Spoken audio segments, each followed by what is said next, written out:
Hey everyone, I'm Casey Martin from Wine Country Pens, and this is going to be a video where I make my first knife. The material I'm going to be using for the handle is a material I cast myself. You should check out the video of me casting those scales if you are interested. I ended up going with the scale on the right because it actually gets cut in half, and then it's nice because it has a lot of the Grapevine material.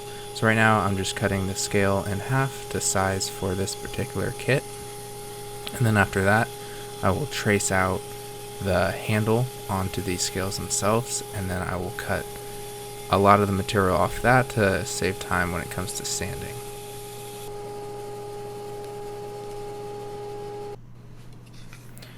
So here they are after they've been cut in half, and you can really see there's going to be a lot of Grapevine material, but also a lot of the Alumilite as well.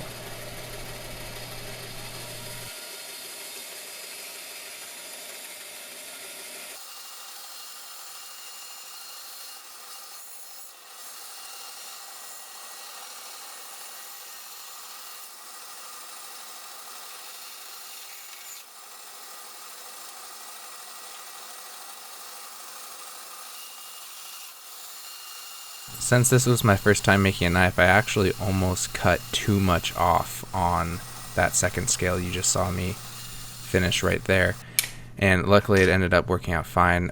There's two methods for attaching the handle according to these instructions. One is the 5-minute epoxy, which is what I'm doing right now, and it's definitely the easiest in my opinion. And the second way is to use some wood screws, and I think in this specific situation for this knife, strength wise, I don't think it matters too much. If you're making a hunting knife or something with a huger handle, there's a reason why everybody always uses the screws or the brass inserts. So right now I'm just applying them, and then after it sets, the full set time is an hour. I probably waited like 45 minutes and ended up being fine, but I just use a little bit of weight. I was trying to clamp it at the beginning, but it was just so slippery that even by the time it set, it didn't matter too much. One thing I definitely want to try to work on the next time I make one of these knives is to use a lot less epoxy. Since it was my first time, I ended up using a little too much, and what happened is it actually seeped over into the middle of the knife where the blade rests when it's closed.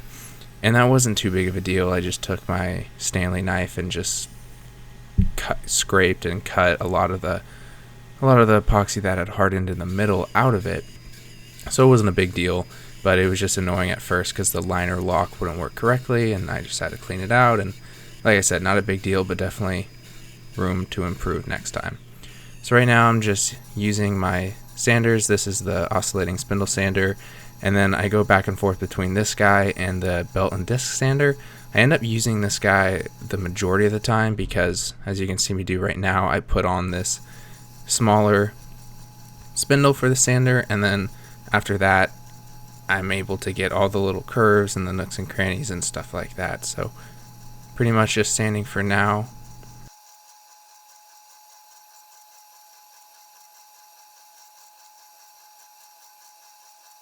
One thing I wanted to bring up was whether or not you guys think it would be worth me making knife scales to sell. I don't know if it's worth it for me. I think it would be fun to do.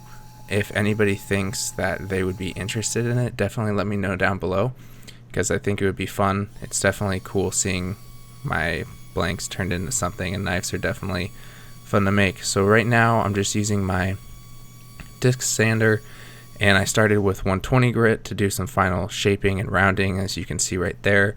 And then I move all the way up to 600 grit.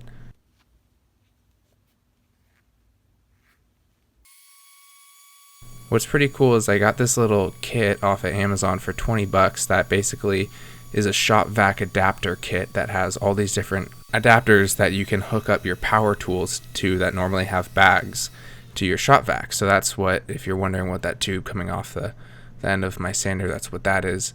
I'll leave a link down below if anyone's interested in that, because it's super useful and it's really good value.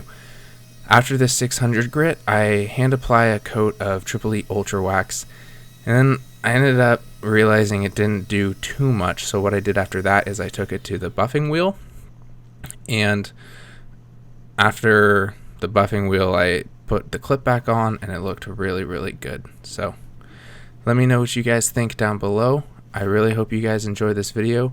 Give it a thumbs up if you liked it. Subscribe to the channel if you haven't already, and I'll see you guys next time.